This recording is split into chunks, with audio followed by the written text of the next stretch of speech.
now for Bryan Broaddus and Krusty's Corner, here's the king himself, Broaddus. Thank you very much, Gavin. I appreciate that. Happy birthday to Mike Keesley. Very fine pre- and post-game show.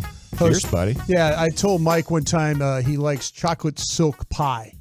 And so I told him one day I would make him one. That was way, way back in the day. I still owe him one, so I need to probably get that taken care of real quick. I thought when that story started, you were going to tell us you told him he likes chocolate silk pie. No. I was like, wow, that's his thing. That's just like his favorite. He said, I go, wait, what's your favorite cake pie? And so something about that silkiness. Silky pie. So chocolate silk. I need to make that one day if I can.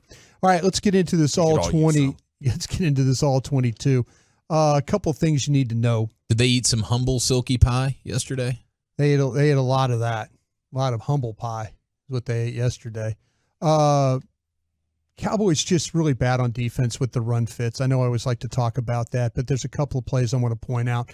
And I also want to describe to you a play that maybe kept Mike McCarthy from trying to throw the ball down the field. I was kind of concerned during the game. I know in the post game with Wolchuk that we were talking, well, why wouldn't you throw the ball down the field? What was the issues there? And there was a particular play that might have got him out of that or trying to get, not wanting to do that. But on your Dobbs, on the long run, Dobbs had to start the game. The biggest problem that you had was Parsons is in and clean, and he misses. He's kind of caught in no man's land. Okay, that's a problem. So he misses on the play. Now you got Dobbs on the move. The bigger problem with this play was on the edge when Donovan Wilson jumps inside. Mm-hmm. So you've got Kearse and Wilson on the outside, and they're matched up against the two tight ends. So Jeff Swaim and Zach Ertz are out there blocking on the edge. But when Parsons misses, now the ball's on the move. And Wilson, instead of staying where he needed to be in order to play the double team, he jumps completely inside. And that takes himself out of, instead of being in that gap, he's all the way inside. So now what Swaim and then Ertz are able to do is they just double team Kearse out of the play.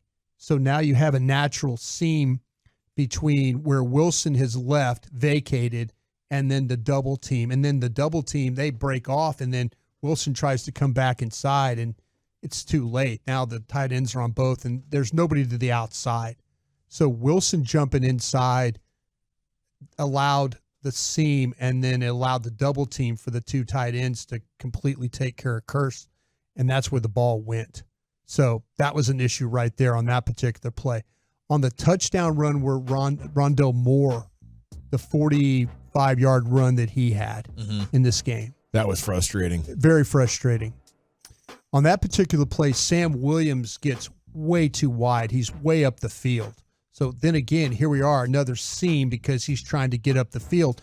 Ball's going to go inside of him. But the problem here was Hankins and Golston were trying to line up. So they were moving. They were standing up, moving like to what we call stem. They were going to go from one spot to the other spot. That's what stems are. And so they're stemming as the snap's being made. So they're late getting down, getting set. So now you have them where they're kind of not doing what they're supposed to do.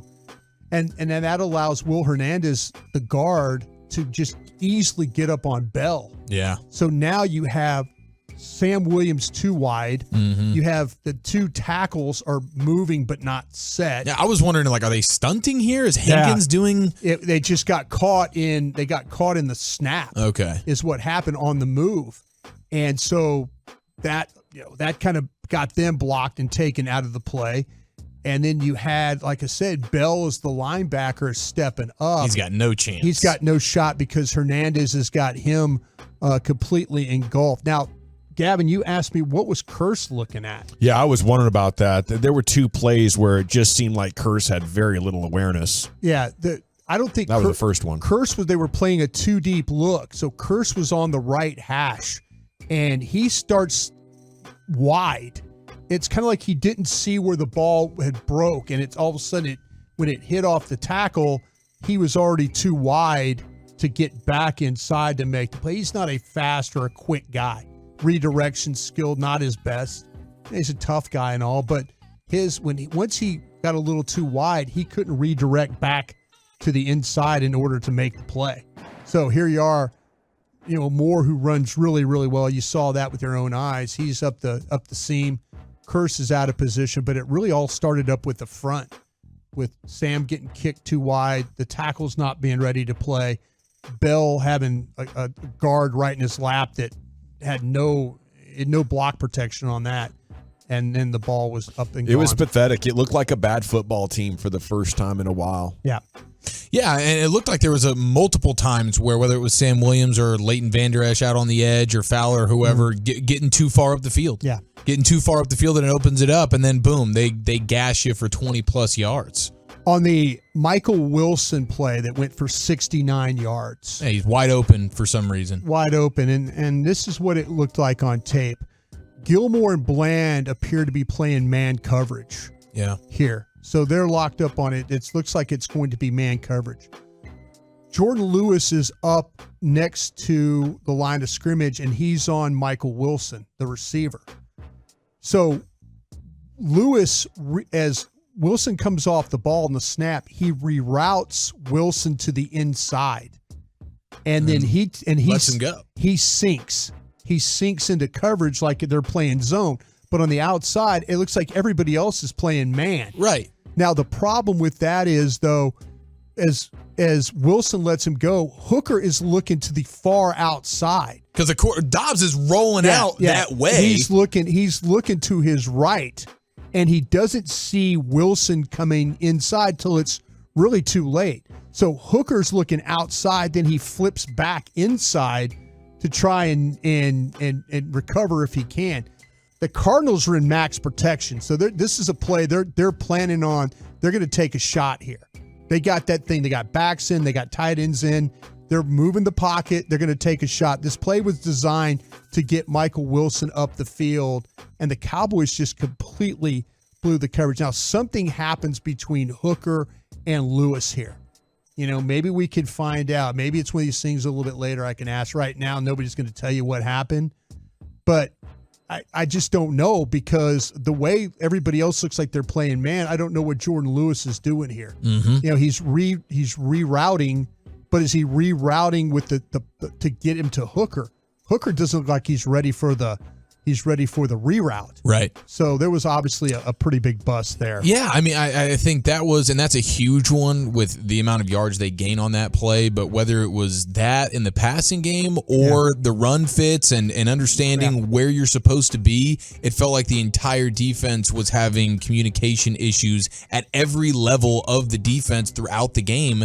And I'm like, man, I expect so much more out of a Dan Quinn defense. Yeah, and Dan needs to wear that one too. We give him a lot of praise, but his team was not ready to play that game. Okay, I mentioned about why I think Mike McCarthy might not have got into a passing, a down the field passing, because if you watch the All-22, and I know a lot of you out there do, you're not going to see very deep routes. You're just not in this game. There's something. Mike talked about the safeties playing deep. The safeties were deep, but it was one of those things where it was kind of rotating, where one would be up, one would be back. They're trying to kind of disguise some things there, for Dak to try and kind of throw him off a little bit. But the second time that Dak gets sacked in this game, they're trying to run a double move with CeeDee Lamb. So they're going to try and run a double move. They're going to fake it inside, like he's going to run an in cut and then take it vertically right there. So he's going to try and run a double move on Marco Wilson. But Prescott holds the ball waiting for the double move to work. The problem was Adoga's giving it pressure off the edge. So now Adoga's getting beat. I don't want to have to see him play tackle anymore. Yeah, he's getting beat off the edge, but there's no place for Dak to step up because Bass is giving up pressure inside. He was getting worked. So what happens there, if Dak had a chance to step up, maybe they can launch the ball. Mm-hmm. But instead, no, with no place to step up, then he has to absorb the sack. He tries to move, but he just can't get away. So that was maybe that got Mike out of, listen, I can't throw the ball down the field if these guys can't hold up that well enough right there. So, that was an issue there. Now, I want to say something real quick too. I got this, that Prescott's interception. I think Prescott in the post game, I know he said that he saw Wilson, he saw him in his vision. He saw Kazir White, the Kazir linebacker. White, excuse me, not Wilson, White. He saw Kazir White. But I'm not sure but the way that White reacted, I don't know if that's really the case. Because Cooks is trying to get to the middle of the end zone, and Clark and the other defender are in that area. So you got two guys right there.